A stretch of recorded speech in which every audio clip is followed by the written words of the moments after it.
Hello everyone. আজকে একটা গুরুত্বপূর্ণ বিষয়, যে বিষয়টা ক্লাস 11 যারা পড়ছো কেমিস্ট্রির জন্য অত্যন্ত ইম্পর্টেন্ট চ্যাপ্টার, সেটা হচ্ছে পরমাণু চ্যাপ্টার। ক্লাস 11, ক্লাস 12 এবং নিট পরীক্ষা যারা দেবে তাদের জন্য গুরুত্বপূর্ণ কতগুলো ভিডিও আমি দিচ্ছি। এই ভিডিওগুলো দেওয়ার পরে আমি এখান থেকে নিউমেরিক্যাল প্রবলেম দেবো। পুরো কনসেপ্টটা ক্লিয়ার করতে চাইছি পরমাণু চ্যাপ্টার থেকে। যারা দেখবে তাদেরই ভালো, আশা করি ভালোই হবে। আজকে যে বিষয়টা সেটা হচ্ছে বোর মডেল। এর আগেরবার দেখিয়েছিলাম যে বোর মডেলের সাফল্য কি। তাহলে বোর মডেলটা পুরোটা আমি কনসেপ্টটা ক্লিয়ার করেছিলাম।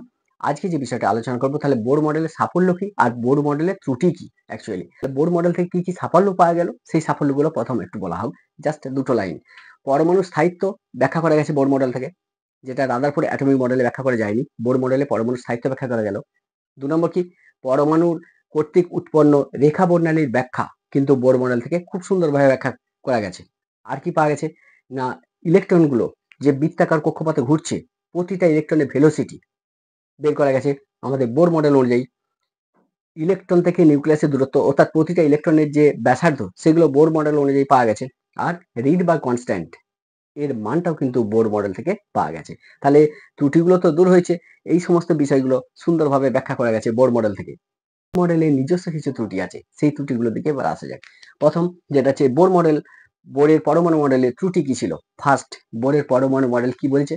প্রথম যেটা বলছে, শুধুমাত্র এক ইলেকট্রন বিশিষ্ট সিস্টেমের ক্ষেত্রে বোর মডেল প্রযোজ্য। কি বলছে? বলছে শুধুমাত্র এক ইলেকট্রন বিশিষ্ট সিস্টেম, তার ক্ষেত্রেই বোর মডেল প্রযোজ্য, অন্য কারো ক্ষেত্রে প্রযোজ্য নয়। তাহলে এক ইলেকট্রন বিশিষ্ট সিস্টেম মানে কি? বলছে যে সমস্ত পরমাণু বা আয়নগুলোর একটি মাত্র ইলেকট্রন আছে, তাদের ক্ষেত্রে শুধুমাত্র বোর মডেল প্রযোজ্য। তাহলে যে সমস্ত পরমাণু বা আয়নে একটি মাত্র ইলেকট্রন থাকে, তাদের ক্ষেত্রে বোর মডেল প্রযোজ্য, অন্য কোনো পরমাণুর ক্ষেত্রে কিন্তু বোর মডেল প্রযোজ্য নয়। তাহলে এটা একটা বিরাট একটা ত্রুটি হিসাবে দেখা যেতে পারে। দেখো, একটি মাত্র ইলেকট্রন আছে এমন পরমাণু, অথবা একটা মাত্র ইলেকট্রন আছে এমন আয়ন। তাহলে একটা মাত্র ইলেকট্রন আছে এমন পরমাণু কি আছে? একটি মাত্র আছে। দেখো, সাধারণ হাইড্রোজেন পরমাণু 1h1। তাহলে সাধারণ হাইড্রোজেন পরমাণু 1h1, এই হাইড্রোজেন পরমাণুতে ইলেকট্রন কটা আছে? একটি। তাহলে সাধারণ হাইড্রোজেন পরমাণুর ক্ষেত্রে বোর মডেল প্রযোজ্য, অক্সিজেনের ক্ষেত্রে হবে, আর কোনো কারো ক্ষেত্রে করবে না।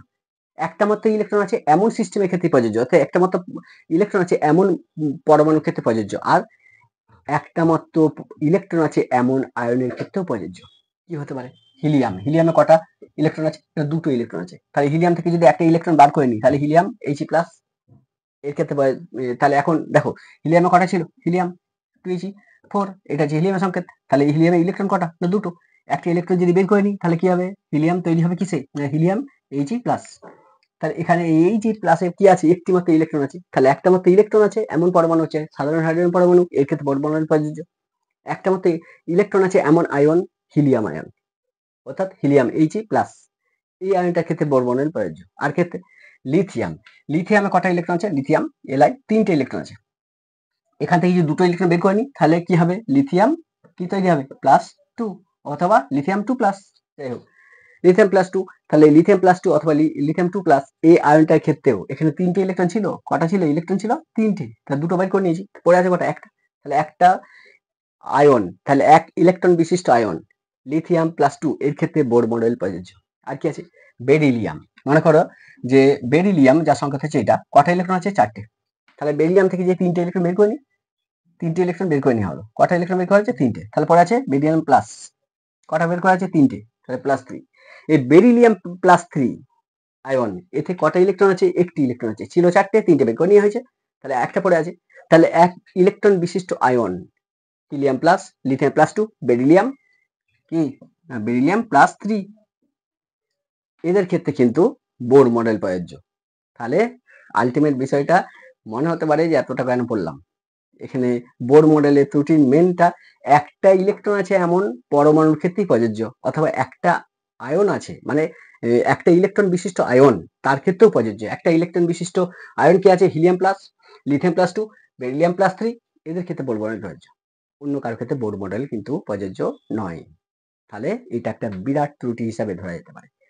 2 নম্বর ত্রুটিটা কি ছিল সেটা থেকে একটু আসা যাক।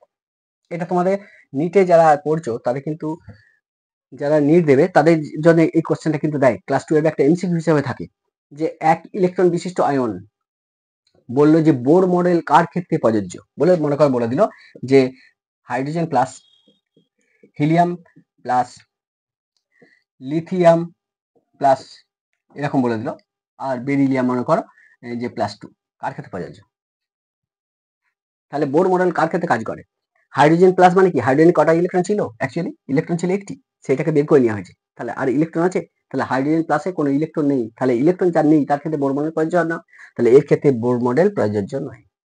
হিলিয়াম প্লাস মানে কি, হিলিয়ামে কটা ইলেকট্রন ছিল? দুটো ছিল, একটি বের করে নেওয়া হয়েছে, কটা পড়ে আছে? একটি, তাহলে এক ইলেকট্রন বিশিষ্ট আয়নের ক্ষেত্রে বোর মডেল প্রযোজ্য, মানে এইটার ক্ষেত্রে প্রযোজ্য। লিথিয়ামে কটা ছিল? তিনটে ছিল, একটা বের করা হয়েছে, পড়ে আছে কটা? না পড়ে আছে যেটা, সেটা দুটো পড়ে থাকবে এখনো, মানে এখানে এখন দুটো থাকবে। বেরিলিয়াম ক্ষেত্রে কটা? চারটে থাকার কথা, সেখান থেকে তিনটে বের করলে একটি থাকতো, কিন্তু দুটো বের করা হয়েছে, মানে এখনো দুটো আছে, তাহলে এর ক্ষেত্রে প্রযোজ্য নয়, তাহলে এর ক্ষেত্রে প্রযোজ্য। এরকম একটা এমসিকিউ দেয় তোমাদের, একটু দেখে নেবে, জাস্ট 12 দিবে আর নিয়ে দিবে তাদের ক্ষেত্রে। তাহলে ফার্স্টের ক্ষেত্রে আমি দেখলাম যে এদের ক্ষেত্রে যে যেগুলো দেখা গেল, ফার্স্টেরটা হলো। এবার সেকেন্ডটা কি বলছে? সেকেন্ড যেটা বলছে বামার সিরিজে, মানে বোর মডেলের ত্রুটি, মানে 2 নম্বর ত্রুটিটা কি? না, বামার সিরিজে যে পারমাণবিক বর্ণালীগুলো পাওয়া গিয়েছিল, মনে পড়ছে? বামার শ্রেণীতে যে পারমাণবিক রেখা বর্ণালীগুলো পাওয়া গিয়েছিল, এরকম পারমাণবিক রেখা বর্ণালী কেমন ছিল? এখানে পাচ্ছিলাম কেমন? রেড পাচ্ছিলাম, তারপরে কেমন পাচ্ছিলাম? নীলাভ সবুজ, তারপরে নীল, তারপরে বেগুনি পাচ্ছিলাম বামার শ্রেণীতে। তাহলে এটা পাচ্ছিলাম কি? এটা হচ্ছে লাল, এটা নীলাভ সবুজ, তারপরে এটা হচ্ছে নীল, এটা হচ্ছে বেগুনি, মনে পড়ছে? বামার সিরিজে এই চারটে রেখা বর্ণালী পেয়েছিলাম, এটার নাম দিয়েছিল এইচ আলফা, এটার নাম দিয়েছিল এইচ বিটা, বামার বিজ্ঞানী বামার নাম দিয়েছিল এটা হচ্ছে এইচ গামা, এটা হচ্ছে এইচ ডেল্টা। এই যে রেখাগুলো পাওয়া যাচ্ছিল বামার সিরিজে, যে পারমাণবিক বর্ণালীগুলো পাওয়া যাচ্ছিল, এই বর্ণালীগুলোকে যদি হাই রেজুলেশন স্পেকট্রোস্কোপিক মেশিন, মানে উচ্চ ক্ষমতা সম্পন্ন বর্ণালী বীক্ষণ যন্ত্র, এদের যে কোনো একটাকে, এদের প্রত্যেকটা, মনে কর এইটাকে, এই রেখাটাকে যদি উচ্চ ক্ষমতা সম্পন্ন বর্ণালী বীক্ষণ যন্ত্রের মধ্যে পাঠানো যায়, তাহলে দেখা যাবে যে এই যে রেখাটা, এই রেখাটা আরো সূক্ষ্ম সূক্ষ্ম সূক্ষ্ম সূক্ষ্ম রেখায় ভেঙে যায়, একটা রেখা অসংখ্য সূক্ষ্ম সূক্ষ্ম রেখার সমষ্টি। অর্থাৎ সেই রেখাটা কেমন পাবো? যদি হাই রেজুলেশন যুক্ত স্পেকট্রোস্কোপিক মেশিনের মধ্যে পাঠানো যায়, তাহলে দেখা যাবে যে এটা কেমন পাবো? একটা রেখা অসংখ্য সূক্ষ্ম সূক্ষ্ম রেখায় ভেঙে যায়, এই রেখাটা অসংখ্য সূক্ষ্ম সূক্ষ্ম রেখায় ভেঙে যায়, এই রেখাটা অসংখ্য সূক্ষ্ম সূক্ষ্ম রেখায় ভেঙে যায়, এই রেখাটা অসংখ্য সূক্ষ্ম সূক্ষ্ম রেখায় ভেঙে যায়, মানে এই সূক্ষ্ম সূক্ষ্ম রেখাগুলো সমষ্টি হিসাবে আমরা পাচ্ছি, মানে একটা রেখা অসংখ্য সূক্ষ্ম সূক্ষ্ম রেখার সমষ্টি। তাহলে এই যে রেখা, এই যে সূক্ষ্ম গঠন, এইটাকে বলা হচ্ছে পারমাণবিক বর্ণালীর সূক্ষ্মতর গঠন। এইগুলোকে বলা হচ্ছে, মানে একটা রেখা অসংখ্য সূক্ষ্ম সূক্ষ্ম রেখায় ভেঙে যায়, কিসে পাঠালে? হাই রেজুলেশন স্পেকট্রোস্কোপিক মেশিন বা উচ্চ ক্ষমতা সম্পন্ন যন্ত্রে যদি এগুলোকে দেখা যায়, তাহলে দেখা যাবে এক একটা রেখা অসংখ্য সূক্ষ্ম সূক্ষ্ম রেখার সমষ্টি। এই যে এই ঘটনা, এই যে একটা রেখা অসংখ্য সূক্ষ্ম সূক্ষ্ম রেখায় ভেঙে যায়, এটাকে কি বলা হচ্ছে? পারমাণবিক বর্ণালীর সূক্ষ্মতর গঠন। এই পারমাণবিক বর্ণালীর সূক্ষ্মতর গঠন, এই যে একটা রেখা অসংখ্য সূক্ষ্ম সূক্ষ্ম রেখায় কেন ভেঙে গেল, এইটা কিন্তু নিলস বোরের অ্যাটমিক মডেল ব্যাখ্যা করতে পারে না। এটা হচ্ছে সেকেন্ড ত্রুটি। তাহলে বিষয়টা বোঝা গেল যে পারমাণবিক যে বর্ণালীর সূক্ষ্মতর গঠন, এটা কেন হলো, অর্থাৎ একটা রেখা অসংখ্য সূক্ষ্ম সূক্ষ্ম রেখায় কেন ভেঙে যায়, এইটার ব্যাখ্যা কিন্তু নিলস বোর দিতে পারেনি। তাহলে এটা নিলস বোরের অ্যাটমিক মডেল একটা বিরাট ত্রুটি। এই ঘটনাটাই ঘটে যদি চৌম্বক ক্ষেত্র আর তড়িৎ ক্ষেত্রে প্রয়োগ করা হয়। বলছি চৌম্বক ক্ষেত্র প্রয়োগ করা হয়, বলছে এটা আমি এখানে না করে আমি এটার মধ্যে এই চৌম্বক ক্ষেত্র প্রয়োগ করি, এখানে মনে করি চৌম্বক ক্ষেত্র প্রয়োগ করা হলো, এটাই চৌম্বক ক্ষেত্র, এটা মানে চৌম্বক ক্ষেত্র প্রয়োগ করা হলো বা তড়িৎ ক্ষেত্র প্রয়োগ করা হলো। তাহলে হাই রেজুলেশন যুক্ত স্পেকট্রোস্কোপিক মেশিনে পাঠাতে হবে না, শুধু এখানে চৌম্বক ক্ষেত্র অথবা তড়িৎ ক্ষেত্র মনে করে পাঠানো হলো, তড়িৎ ক্ষেত্র। তো চৌম্বক ক্ষেত্র আর তড়িৎ ক্ষেত্রে যদি প্রয়োগ করা হয়, তাহলে দেখা যাবে এই তড়িৎ ক্ষেত্র চৌম্বক ক্ষেত্রের প্রভাবে কিন্তু এই একই রকম ঘটে, এক একটা বর্ণালী অসংখ্য সূক্ষ্ম সূক্ষ্ম রেখায় ভেঙে যায়। বিষয়টা বোঝা গেল কি বলছি? এই চৌম্বক ক্ষেত্রের প্রভাবে যদি ঘটে, সেই ঘটনাটাকে বলছে জি-ম্যান এফেক্ট, এই ঘটনাটাকে বলছে জি-ম্যান এফেক্ট।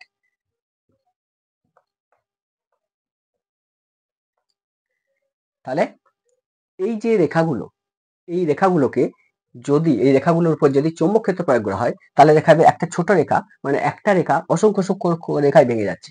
চৌম্বক ক্ষেত্রের প্রভাবে যদি বর্ণগুলো এইভাবে ভেঙে যায়, সেই ঘটনাটাকে বলছে জি-ম্যান এফেক্ট। আর তড়িৎ ক্ষেত্রের প্রভাবে যদি ঘটে, এটাকে বলছে স্টার্ক এফেক্ট।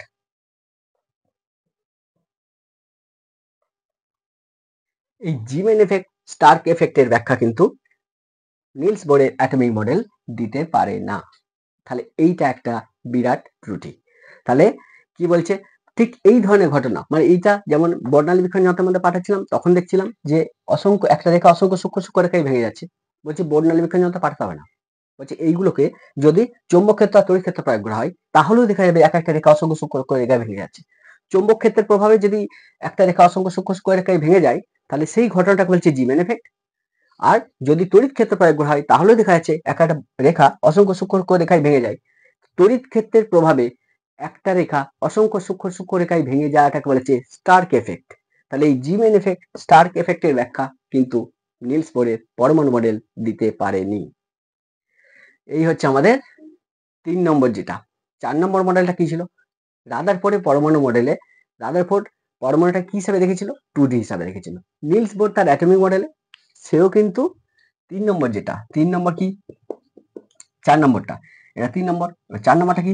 4 নম্বর হচ্ছে রাদারফোর্ডে, দেখো নিলস বোরের অ্যাটমিক মডেল, নিলস বোরের অ্যাটমিক মডেলে কি ছিল না, নিউক্লিয়াসে কি আছে? প্রোটন থাকে। ইলেকট্রনগুলো কি হয়েছে? ইলেকট্রনগুলো বিভিন্ন অরবিটালে পরিভ্রমণ করছে, বিভিন্ন বৃত্তাকার কক্ষপথে পরিভ্রমণ করছে, বিভিন্ন বৃত্তাকার কক্ষপথে ইলেকট্রনগুলো পরিভ্রমণ করছে। এটা হচ্ছে নিলস বোরের অ্যাটমিক মডেল, মানে রাদারফোর্ড মডেলটাকে নিয়েছে। অর্থাৎ নিলস বোরের অ্যাটমিক মডেলে কি দেখা যাচ্ছে? যে একটা বৃত্তাকার একটা চ্যাপ্টা, অর্থাৎ আমাদের পরমাণুটাকে কেমন পাচ্ছিলাম? একটা চ্যাপ্টা পাচ্ছিলাম, মানে 2D পাচ্ছিলাম। তাহলে পরমাণু অ্যাকচুয়ালি কি? পরমাণুটা 2D নয়। তাহলে নিলস বোরের অ্যাটমিক মডেল পরমাণুকে কি হিসাবে দেখছে? না 2D হিসাবে দেখছে, মানে 2 ডাইমেনশন। পরমাণু অ্যাকচুয়ালি কি? না 3D, দৈর্ঘ্য প্রস্থ উচ্চতা। পরমাণু তো একটা গোলক, তাহলে গোলক যদি হয় 3D হবে। তাহলে পরমাণু অ্যাকচুয়ালি কি? না পরমাণু 3D। তাহলে এই 3D এর ব্যাখ্যা কিন্তু দিতে পারেনি আমাদের নিলস বোরের অ্যাটমিক মডেল। তাহলে নিলস বোরের অ্যাটমিক মডেল পরমাণুকে 2D হিসাবে দেখেছিল, এই চ্যাপ্টা একটা 2D হিসাবে দেখেছিল। কিন্তু পরমাণুটা 2D নয়। পরমাণু যদি একটা গোলক হয়, তাহলে গোলক যদি হয়, তাহলে পরমাণুটা 2D নয়। দৈর্ঘ্য প্রস্থ উচ্চতা 3টেই থাকবে, মানে 3 ডাইমেনশন থাকবে। তাহলে পরমাণু অ্যাকচুয়ালি 3D। তাহলে এই 3D এর ব্যাখ্যা কিন্তু নিলস বোরের অ্যাটমিক মডেল দিতে পারে। 5 নম্বর যে বিষয়টা, সেটা হচ্ছে এই নিলস বোরের অ্যাটমিক মডেলটা, এটা হাইসেনবার্গের অনিশ্চয়তা নীতির সম্পূর্ণ বিপরীতে গেছে। দেখো 5 নম্বর মডেল, হাইসেনবার্গের অনিশ্চয়তা নীতি কি ছিল? হাইসেনবার্গের অনিশ্চয়তা নীতি এটাই বলছে যে পরমাণুর মধ্যে, দেখো ইলেকট্রন তো এইভাবে ঘোরে, তাহলে হাইসেনবার্গের অনিশ্চয়তা নীতির মূল বিষয়টা কি ছিল? বলছে পরমাণুর মধ্যে ইলেকট্রনের মতো ক্ষুদ্রাতি ক্ষুদ্র বস্তুকণা তীব্র বেগে যদি ঘূর্ণায়মান থাকে, তাহলে একসঙ্গে তার ভরবেগ এবং অবস্থান নির্ণয় করা যাবে না। দেখো এটা হচ্ছে হাইসেনবার্গের অনিশ্চয়তা নীতির মূল বিষয়। কি বলেছিল বিজ্ঞানী হাইসেনবার্গ? বলছে যে ইলেকট্রনের মতো ক্ষুদ্রাতি ক্ষুদ্র কণা যখন, মানে যখন খুব তীব্র গতিবেগে গতিশীল থাকে, তখন একসঙ্গে তার অবস্থান এবং ভরবেগ নির্ণয় করা যাবে না। বোর মডেল অনুযায়ী নির্ণয় করা যাচ্ছে। মনে করে এখানে একটা ইলেকট্রন আছে, তাহলে এখানে এন সমান কত? 1, এটা কত? এন সমান 2, এটা কত? এন সমান 3। 1 নম্বর কক্ষপথ, 2 নম্বর কক্ষপথ, 3 নম্বর কক্ষপথ। তাহলে এখানে একটা ইলেকট্রন আছে মনে করো। তাই এই ইলেকট্রনটা কি? ইলেকট্রন তো ক্ষুদ্রাতি ক্ষুদ্র কণা। তাহলে ইলেকট্রন যখন ঘুরবে, হাইসেনবার্গ কি বলছে? বলছে ইলেকট্রনটা যখন ঘোরে, ইলেকট্রনের মতো ক্ষুদ্রাতি ক্ষুদ্র বস্তুকণা যখন তীব্র গতিবেগে গতিশীল থাকবে, তখন একসঙ্গে তার অবস্থান এবং ভরবেগ নির্ণয় করা যাবে না। এটা হচ্ছে হাইসেনবার্গের অনিশ্চয়তা নীতির মূল বিষয়। তাহলে ইলেকট্রন নিউক্লিয়াসকে কেন্দ্র করে ঘুরছে, ইলেকট্রনের অবস্থান পাওয়া যাচ্ছে? পাওয়া যাচ্ছে। তো কত নম্বর কক্ষপথ আছে ইলেকট্রনটা? 2 নম্বর কক্ষপথ। তাহলে অবস্থানটা পাওয়া গেল 2 নম্বর কক্ষপথে। কতগুলো অরবিটাল আছে? 7টা। তাহলে ইলেকট্রনটা যদি 2 নম্বর কক্ষপথে ঘুরে, তাহলে আমি অবস্থানটা পেয়ে গেলাম কত নম্বর কক্ষপথে ইলেকট্রনটা আছে? 2 নম্বর কক্ষপথে। 1 নম্বর। এই 2 নম্বর কক্ষপথে যে ইলেকট্রনটা ঘুরছে, এই ইলেকট্রনটার ভরবেগ নিলস বোরের অ্যাটমিক মডেল অনুযায়ী ইলেকট্রনের বেগ মানে ভি, এটা তো নির্ণয় করা গেছে বা ক্যালকুলেট করা গেছে। ইলেকট্রনের ভর তো আমরা জানি। তাহলে ভরবেগ আমরা পাচ্ছি আর অবস্থানটাও পাচ্ছি, মানে এন এর মানটাও পাচ্ছি। কত নম্বর কক্ষপথের ইলেকট্রন? 1 না 2 না 3? তা 2 নম্বর কক্ষপথের ইলেকট্রন। এই ইলেকট্রনের ভরবেগ কত? না ভরবেগ মানে ভর ইন্টু বেগ, মাস ইন্টু ভেলোসিটি। তাহলে এম আর ভি, ভিটা কি? ইলেকট্রনের গতিবেগ। এমটা কি? এমটা হচ্ছে ইলেকট্রনের ভর।